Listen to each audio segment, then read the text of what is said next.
mesdames et messieurs, bonsoir et merci de nous recevoir chez vous. Je le disais, la commission interministérielle consacrée au projet d'ouverture du capital du groupe Sotel s'est réunie ce matin au palais présidentiel à l'issue de la rencontre présidée par le ministre d'État, ministre secrétaire général de la présidence, Kalzebe Payimi Debe. Il est décidé de l'ouverture du capital du groupe Sotel Tchad à hauteur de 60%. On fait le point avec Nasson Médité. Le groupe Sotel Tchad se porte aujourd'hui à merveille grâce à une restructuration réussie et une redynamisation menée avec brio. Sur instruction du maréchal du Tchad, le gouvernement a mis en place une commission interministérielle devant mener à bon port le processus d'ouverture du capital social du groupe. Ce vendredi 16 octobre, cette commission s'est réunie sous la présidence du ministre d'État, ministre secrétaire général de la présidence de la République, Kalzebe Payimi Debe, à l'effet de discuter des modalités pratiques de l'ouverture du dit capital, comme le confirme Dr Idriss Saleh Bachar, ministre des Postes et de l'économie numérique. Sous la conduite et les orientations du Marshal, il nous a été orienté, et ce qui est tout à fait normal, de dire qu'il faut falloir qu'on arrive à redynamiser avec le secteur privé. Ce qui nous pousse aujourd'hui à lancer un appel d'offres en bonne et due forme pour l'ouverture du capital du groupe Sotel Tchad. Pour parvenir à ce stade d'ouverture du capital du groupe Sotel Tchad, l'État tchadien a dû recourir à plusieurs mécanismes. Nous avons fini avec le processus de la restructuration qui avait consisté à réduire les charges de la société. Particulièrement, nous avons mis en place un plan social qui a permis de faire économiser à la société 60% de tout ce qui est masse salariale. Et les dettes aussi ont été prises par l'État.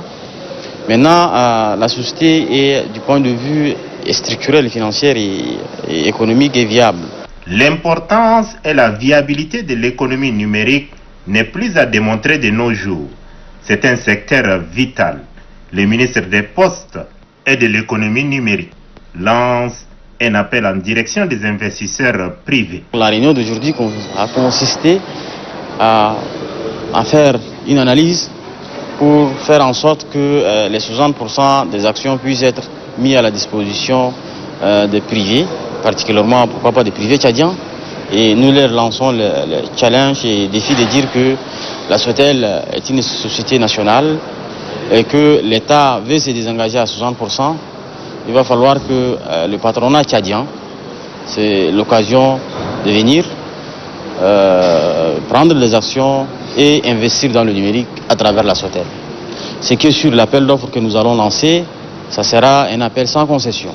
Le privé tchadien comme l'international peuvent soumettre les appels d'offres, mais nous lançons un appel assez particulier à nos investisseurs tchadiens pour que la Sotel soit en tout cas lancée dans les meilleurs délais. Les éléments constitutifs devant permettre de lancer l'appel d'offres international étant réunis, la commission interministérielle les rendra publics incessamment. Aujourd'hui, 16 octobre, le monde célèbre la journée mondiale de l'alimentation placée sous le thème « Cultiver, nourrir, préserver ensemble ». Journée marquée ici à N'Djamena par une session spéciale Rush qui a regroupé les organisations onusiennes et les ministères de l'Agriculture et de la Santé publique. Était présent à la cérémonie le ministre Abdoulaye Sabro Fadoul, Mamat Marmoursal, Apolline Gani. C'est pour marquer d'un cachet particulier la journée mondiale de l'alimentation, instituée le 16 octobre 1945 par les Nations Unies, que se tient la session spéciale RICH, placée sous le thème « Cultiver, nourrir, préserver ensemble ». Cette session a permis aux organisateurs onusiennes, à ceux du ministère de l'Agriculture et de la Santé publique, d'échanger sur des pistes des solutions à la question de la faim. Le système des Nations Unies au Tchad continuera de renforcer et de rechercher toutes les formes de partenariat avec le gouvernement du Tchad dans le but de rendre à l'agriculture de ce pays sa fonction primaire, essentielle, qui est de produire à suffisance pour nourrir la population. Selon le conseiller technique du ministère de l'Agriculture, il est important de mutualiser les efforts pour combattre l'insécurité alimentaire et la malnutrition au Tchad. Il est important de souligner que des efforts investis au cours des 2 dernières décennies dans plusieurs pays de notre continent, dont le Tchad, ont déjà porté quelques fruits qui démontrent que lorsque nous nous engageons, nous pouvons faire reculer les désastres de la sous-alimentation et de la malnutrition. Cette session spéciale a débouché sur la mise en place d'un plan d'action et des stratégies visant à atteindre les objectifs faim zéro. Et puis l'Agence nationale de lutte anti-acridienne a exposé les différents produits de lutte contre les criquets pèlerins et les chenilles légionnaires, ceci dans le but de contribuer à la lutte contre l'insécurité alimentaire et nutritionnelle au Tchad. Mamarou Moussal, Yarchou Abani. Dans la lutte contre l'insécurité alimentaire et la malnutrition au Tchad, et pour apporter sa contribution dans ce combat, l'Agence nationale de lutte anti-acridienne organise une exposition pour marquer la journée mondiale de l'alimentation et le 75e anniversaire de la FAO. Cette exposition a permis aux représentants de la FAO et le conseiller technique du ministère de l'Agriculture de connaître les techniques de lutte et les véritables ennemis de l'agriculture qui sont les criquets pèlerins et les chenilles légionnaires. L'agriculture contribue efficacement à la bonne alimentation et nutrition, a fait entendre le directeur national de l'Agence nationale de lutte anti-acridienne. Les criquets pèlerins sont parmi les ravageurs les plus redoutables des cultures et pâturages, surtout quand les invasions conduisent aux dégâts. Ils ont des impacts négatifs sur la sécurité alimentaire dans notre pays. Le représentant de la FAO, Mahamadou Mansour Diaye, et le conseiller technique du ministère de l'Agriculture, Batedjim Noudjalbaï, représentant le ministre qui salue cette initiative, promettent d'accompagner cette agence dans la lutte contre les ennemis de la nature. Ceci dans le but d'éradiquer l'insécurité alimentaire et la malnutrition au Tchad. Voilà, pour parler justement de cette journée mondiale de l'alimentation, je reçois sur ce plateau le ministre de l'Agriculture, Abdoulaye Diar. Monsieur le ministre, bonsoir. Bonsoir, Azali. Et merci surtout d'avoir accepté de répondre à nos questions. Voilà, la journée internationale de l'alimentation édition 2020 est célébrée, comme vous le savez, dans un contexte particulièrement marqué par la pandémie du Covid-19. Est-ce que vous pouvez nous dire que vise cette journée à travers le thème cultiver, nourrir, préserver ensemble? Merci Rosalie. Vous savez, avec le phénomène de changement climatique, notre planète n'arrive pas à nourrir d'une manière générale une population de plus en plus croissante que nous vivons.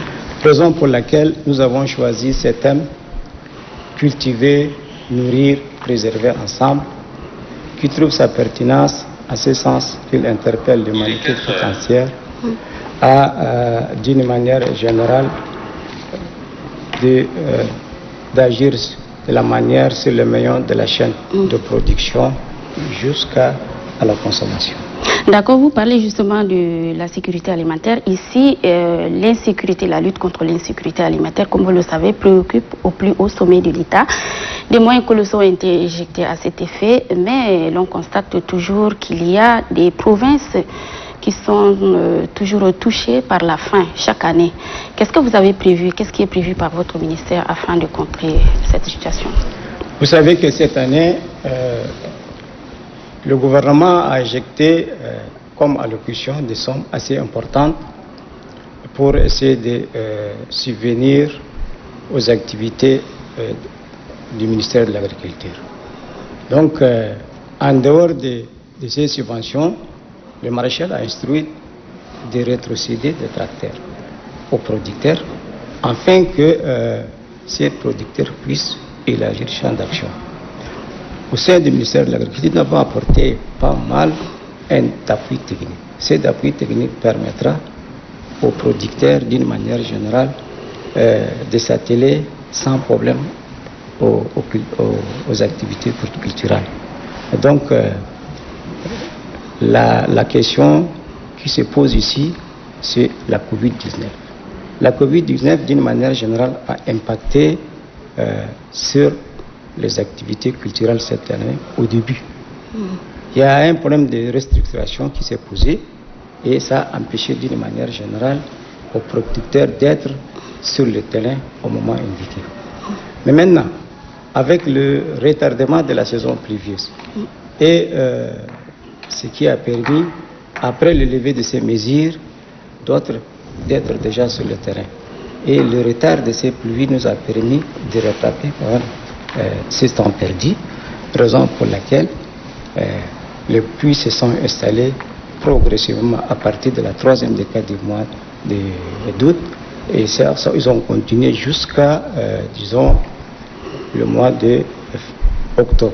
D'accord, vous parlez des tracteurs, mais là je parle plutôt de la situation qui se pose actuellement avec le Covid-19. Qu'est-ce que l'État a apporté, les contributions concrètes pour venir en aide aux populations vulnérables et victimes de la faim chaque année?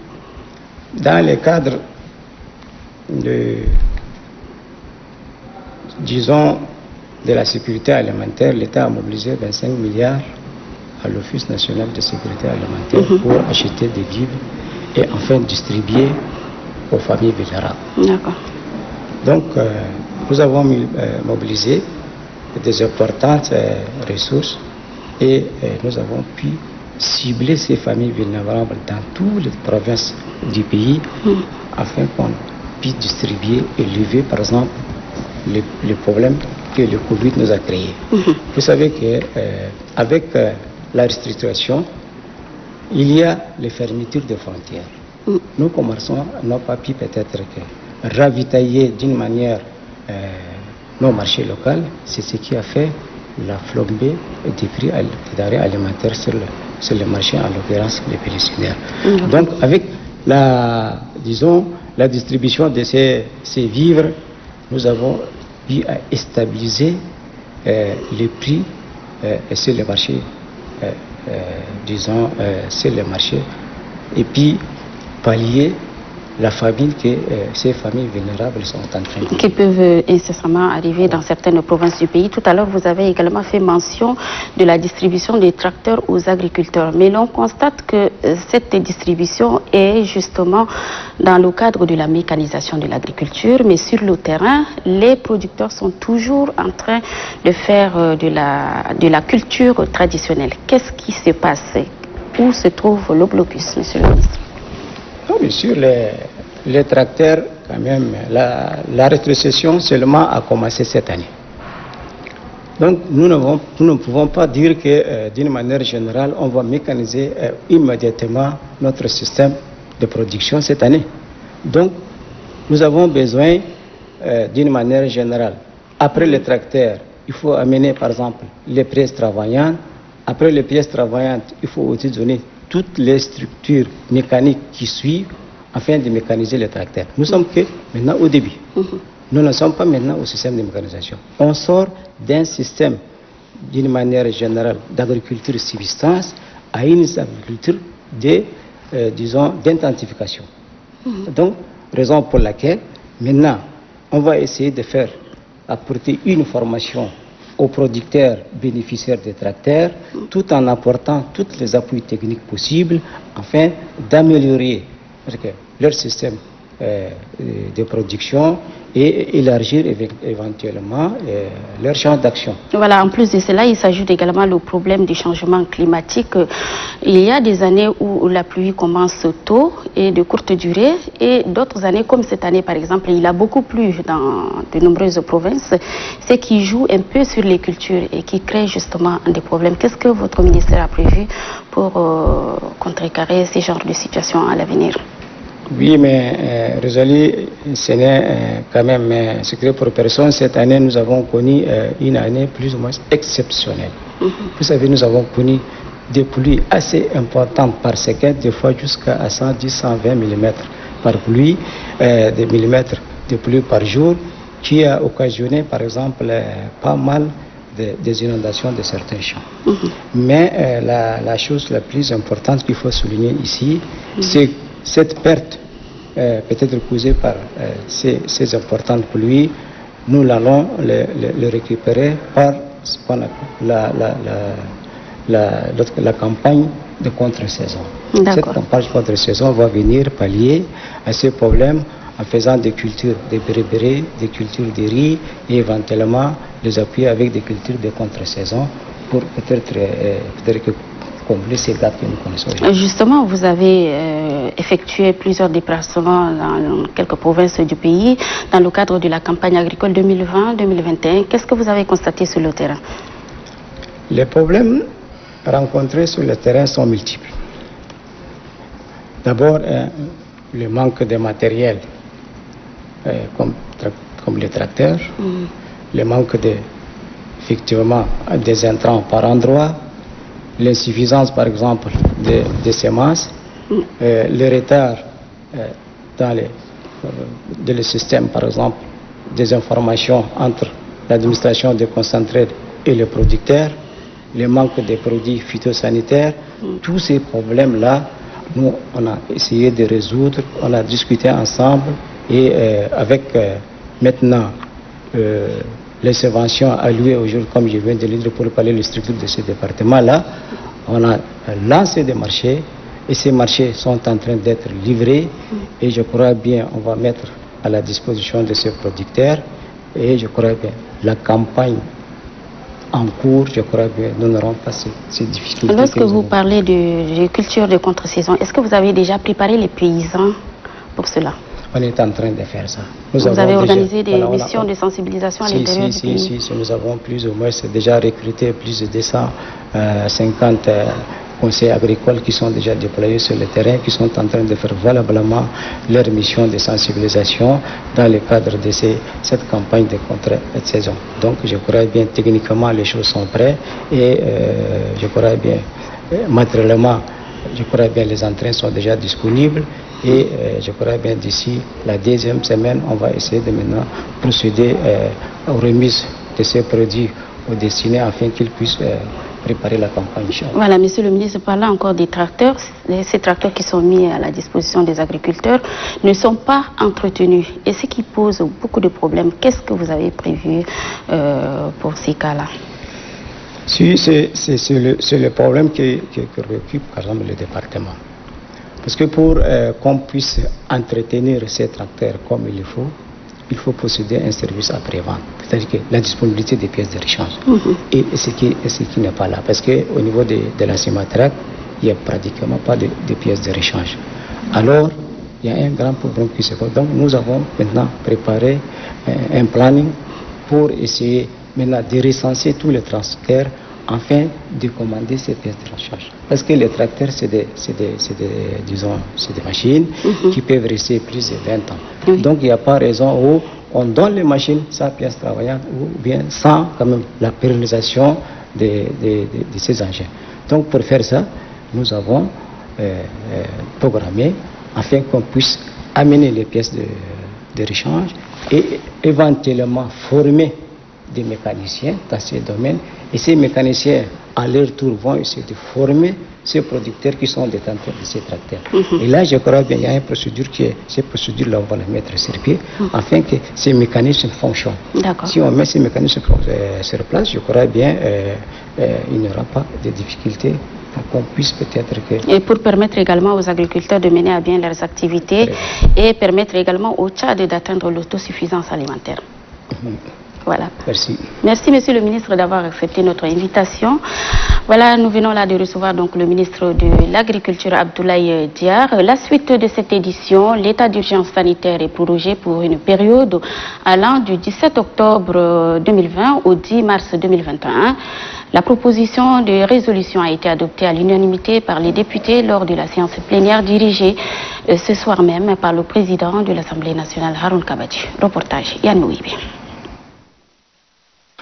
Face à la recrudescence des cas de contamination, chaque pays essaie de durcir les restrictions mises en place. Objectif, limiter au maximum les dégâts. Confronté à la vague de contamination communautaire avec les foyers d'infection au Mayo-Kibi Ouest et dans le Moyen Chiari, le Tchad demeure vigilant. La demande de prorogation de l'état d'urgence sanitaire pour une durée de 3 mois, formulée par le ministre de la Santé publique, s'inscrit dans ce sens. Dans la discussion générale, les députés ont salué cette demande de prorogation qu'ils trouvent nécessaire. Ils ont par contre dénoncé et déploré le relâchement de la population qui n'observe plus les mesures barrières malgré les campagnes de sensibilisation. Dépister, isoler et tracer les cas contacts, la méthode actuelle qui fonctionne bien ne changera pas, a souligné le ministre de la Santé publique et de la Solidarité nationale. Avant de clore la discussion générale, la durée de 3 mois a été modifiée. Ainsi, il a été retenu que l'état d'urgence soit prorogé pour une période allant du 17 octobre 2020 au 10 mars 2021, soit 4 mois et 23 jours. Ceci pour éviter la convocation de l'Assemblée nationale en session extraordinaire. C'est à l'unanimité que la proposition de résolution relative à la prorogation de l'état d'urgence sanitaire a été adoptée. Après l'adoption de la proposition de résolution, le ministre de la Santé publique rappelle la nécessité d'observer les mesures barrières. Assistons à une recrudescence de la pandémie. D'après les derniers chiffres communiqués par l'Africa CDC, depuis maintenant une trentaine de jours, chaque semaine, il y a une hausse de 7% des cas positifs et de 8% des décès ici en Afrique. Le virus n'a pas disparu et comme on a cessé de le dire le maréchal Bédiane, on doit apprendre à vivre avec le virus qui est parmi nous. Et pour cela, il faut que nous soyons toujours vigilants et que nous soyons respectueux des mesures barrières. C'est le seul moyen de limiter sa propagation. Et ces efforts qui sont demandés à tous nos concitoyens ne sont pas limités dans le temps. Ce n'est pas parce qu'on a porté notre masque pendant une semaine qu'on a fait le travail. L'effort doit se poursuivre le temps qu'un vaccin soit trouvé. Depuis le 19 mars 2019, date à laquelle le premier cas de Covid-19 a été notifié au Tchad, au moins 1321 personnes ont été infectées avec 92 décès. Audience au ministère de la Communication, l'ambassadeur Chérif Mohamed Tezen a reçu le président de l'Union des journalistes tchadiens, Abbas Mohamed Tahir. Au menu des échanges, le soutien du ministère à l'UJT et la célébration de la Semaine mondiale de l'éducation aux médias et à l'information, édition 2020. Reportage Abdul Keoul. 24 heures après sa rencontre avec le patronat de la presse tchadienne et l'Union des télévisions privées d'Afrique, le ministre de la Communication, porte-parole du gouvernement, l'ambassadeur Chérif Mohamed Tezen, reçoit ce vendredi le président de l'Union des journalistes tchadiens. Abbas Mohamed Tahir est venu échanger avec le ministre sur les activités de l'UJT, des questions liées à la mission de cette structure et l'organisation de la 9e édition de la Semaine mondiale de l'éducation aux médias et à l'information était au centre des discussions. Chérif Mohamed Tezen a rassuré de sa disponibilité à accompagner l'Union des journalistes tchadiens dans ses actions. Ça, c'est notre deuxième rencontre avec le ministre pour les activités à court terme et les activités pour les années prochaines. Et c'était aussi une occasion d'échanger avec le ministre sur la Semaine mondiale de l'éducation aux médias et à l'information proclamée par l'UNESCO qui sera célébrée cette année pour la première fois au Tchad. Et nous avons échangé autour des activités, des objectifs principaux, etc. et le soutien du ministère. Le ministre de la Communication, porte-parole du gouvernement, l'ambassadeur Chérif Mohamed Tezen, a saisi l'opportunité pour appeler les responsables de l'UJT à intensifier la campagne de sensibilisation sur le respect des mesures barrières contre la pandémie de Covid-19. Dans le cadre des préparatifs du deuxième forum national inclusif qui aura lieu du 29 au 31 octobre prochain, le comité d'organisation a rencontré ce matin les responsables des médias. Objectif, les impliquer pour la réussite de cet événement. Ali Mohamed Bello. Un nouveau jour s'élève. N'Djamena attend un grand événement. Du 29 au 31 octobre prochain s'ouvrira le deuxième forum national inclusif. Un rendez-vous pour évaluer la mise en œuvre des 74 résolutions issues du premier forum. Déjà, les lignes bougent. Le comité d'organisation rencontre ce vendredi les responsables des médias. L'objectif de cette rencontre est certes de vous informer sur les perspectives de ce deuxième forum national inclusif, mais aussi et surtout de vous inviter en tant que médias, vecteurs, porteurs et diffuseurs de l'information auprès de l'opinion publique à faire large écho à cet événement de portée historique pour notre pays. Quelques 600 participants représentant les partis politiques, les grandes institutions, la société civile, l'organisation féminine entre autres, sont attendus à cette messe nationale. Il y aura une large représentativité de la presse nationale dans le cadre de la couverture médiatique des assises du forum. Bien, il y a le quota également de participation des journalistes à travers leur association respective. Voilà, place d'honneur aux médias. Quatrième pouvoir pour que ces forums soient suffisamment relayés par les biais des journaux, radios et télévisions. Le nouvel épisode de l'histoire du pays s'écrira avec comme témoin la population.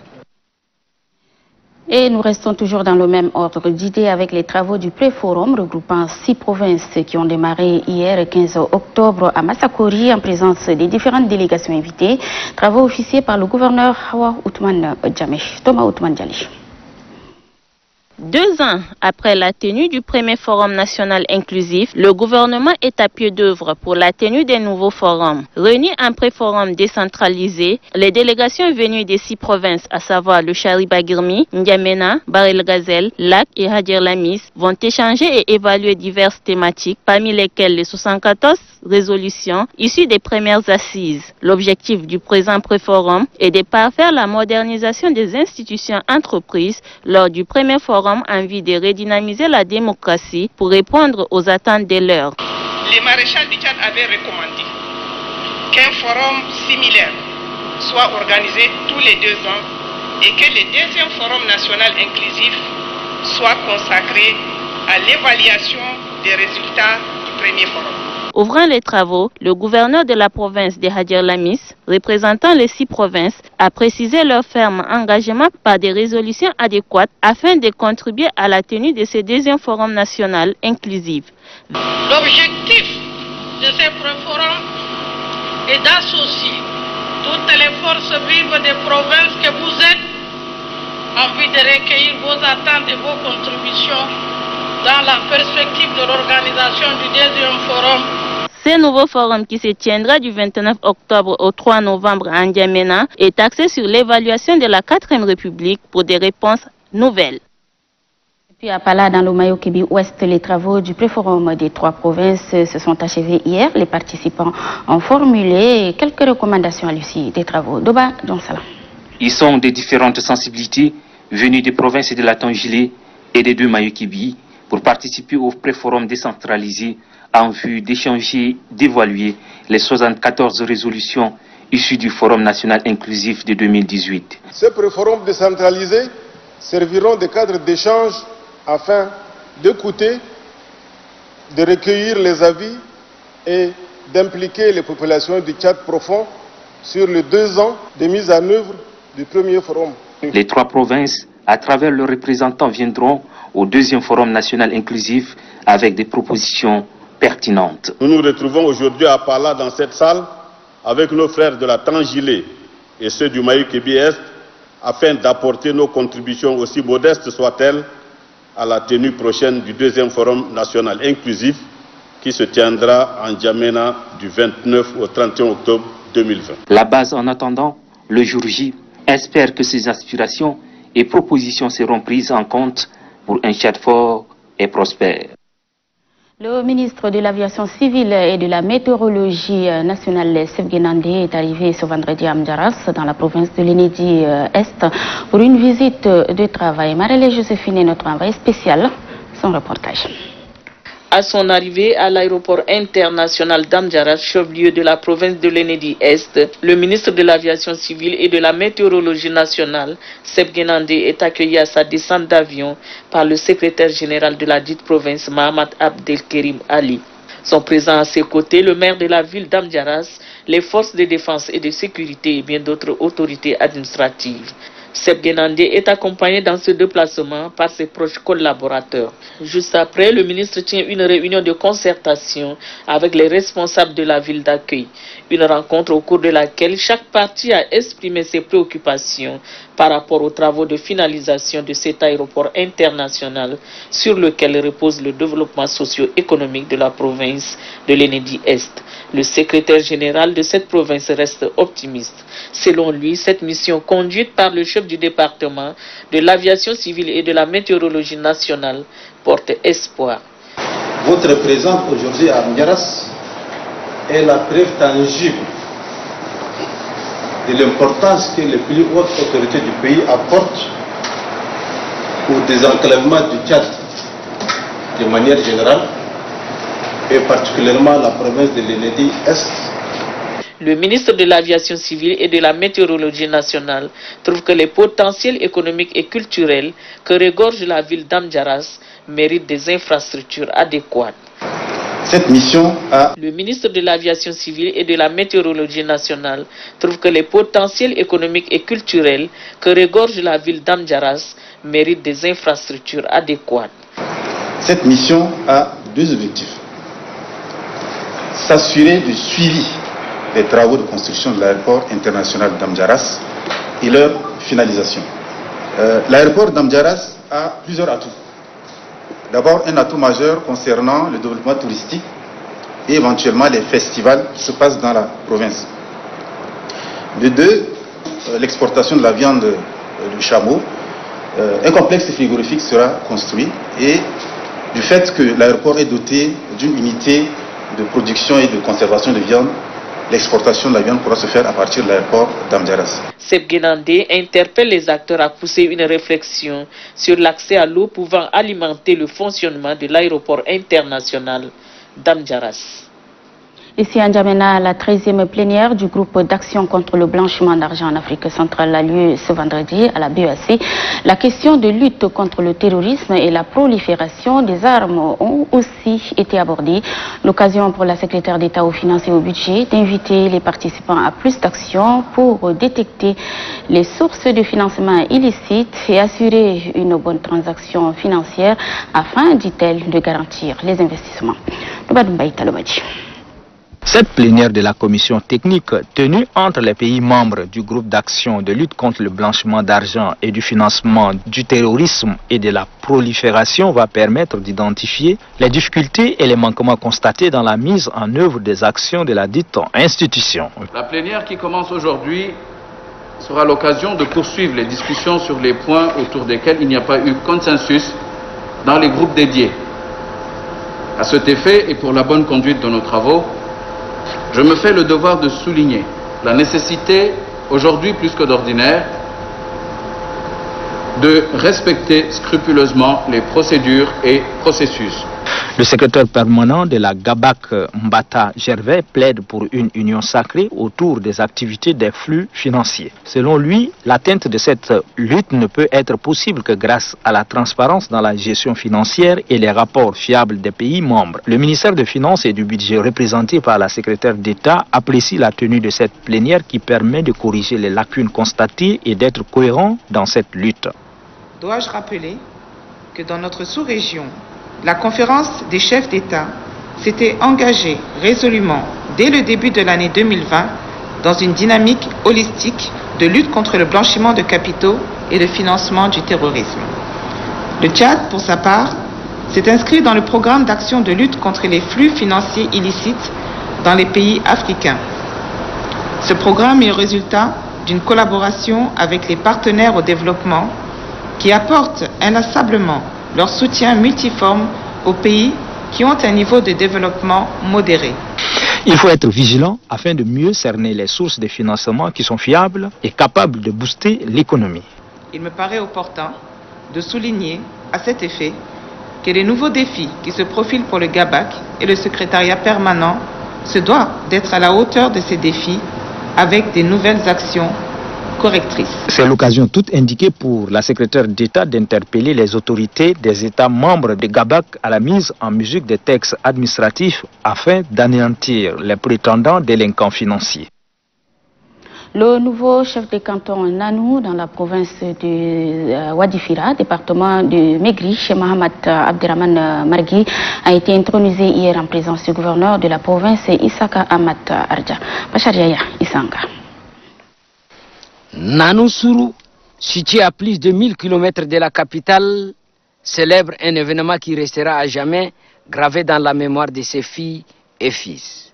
Ces grands jours et l'intronisation du chef de canton Nanou, Mohamed Abderrahmane Margui, où la mobilisation a été totale.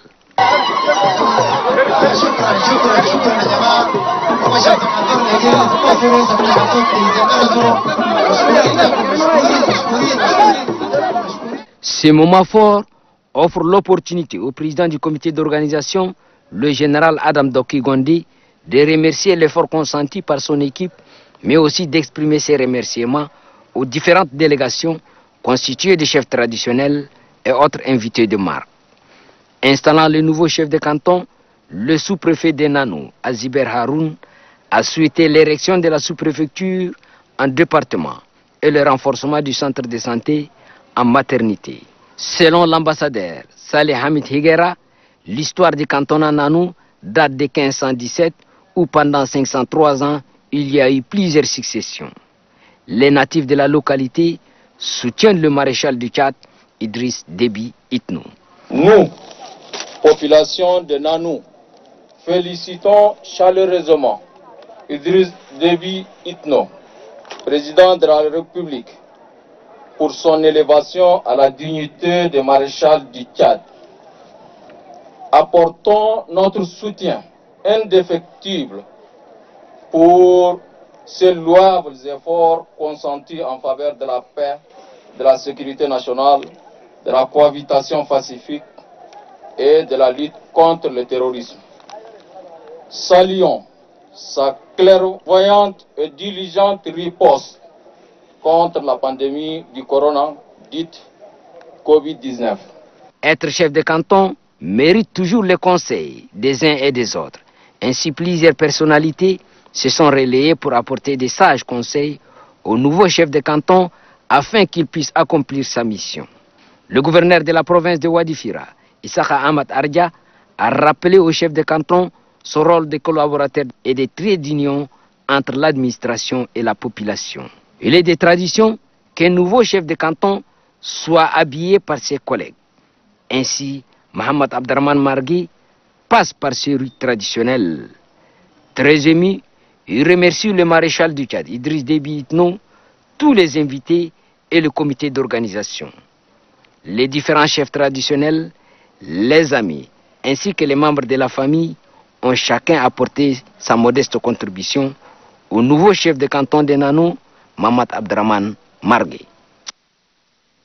Et puis en sport, au football, dernière étape du programme l'école des champions. La cérémonie finale a lieu hier au stade Idriss Mamato Ouya en présence de l'invité d'honneur, l'international camerounais Samuel Eto'o. Le ministre de la Jeunesse et des Sports et sa collègue de la femme étaient aussi présents. Reportage Yann Mouibi. C'est en présence du quadruple ballon d'or africain Samuel Eto'o que s'est déroulée la cérémonie marquant la finale du programme l'école des champions. Invité spécialement pour l'occasion, l'ancien lion indomptable du Cameroun, véritable légende vivante, Eto'o est venu encourager ces jeunes footballeurs à croire en leurs rêves. L'Afrique regorge beaucoup de talents, a affirmé l'ex-attaquant vedette du Cameroun. Malheureusement, ces talents ne sont pas assez valorisés, reconnaît celui qui a longtemps trôné au sommet du football africain et européen. J'avais comme idole Ndiafet Ndora.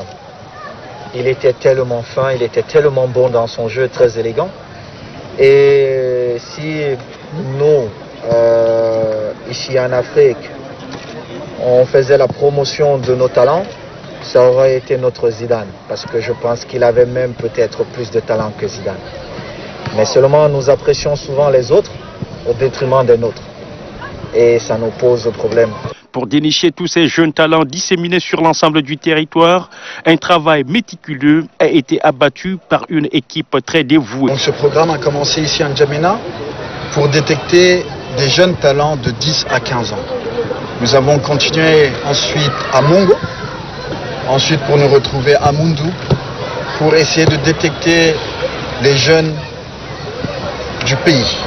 À l'issue des séances de démonstration, seuls les 15 meilleurs seront retenus. Ils intégreront l'Acadie Sport Academy pour une période de 2 ans. Cette mythique académie qui a formé des grands footballeurs, y compris Samuel Eto'o. Voilà, et puis nous bouclons avec ce communiqué de la Coordination nationale de riposte sanitaire. La situation épidémiologique de la maladie à coronavirus de ce vendredi 16 octobre 2020 se présente comme suit. 261 échantillons analysés, 11 cas confirmés, 8 au Moyen-Chari et 3 au Mayo-Kébi-Ouest. Tous sont des contacts des précédents cas. 18 guéris, portant le total à 1138. Un décès, total des décès 93. 130 malades sous traitement. Le nombre des cas confirmés depuis le 19 mars est de 1361 repartis dans 17 provinces. La Coordination nationale de riposte sanitaire invite la population à rester sereine, solidaire, vigilante et rappelle au respect strict des mesures barrières, notamment la distanciation physique en cas de signes tels que fièvre, toux, éternuement et difficultés respiratoires. Appelez gratuitement le 1313 à la signature le coordonnateur national de riposte sanitaire, professeur Choua Ouchemi. Et c'est la fin de cette édition. Merci de votre très aimable attention. Très bonne suite de programme. À demain. Bonsoir.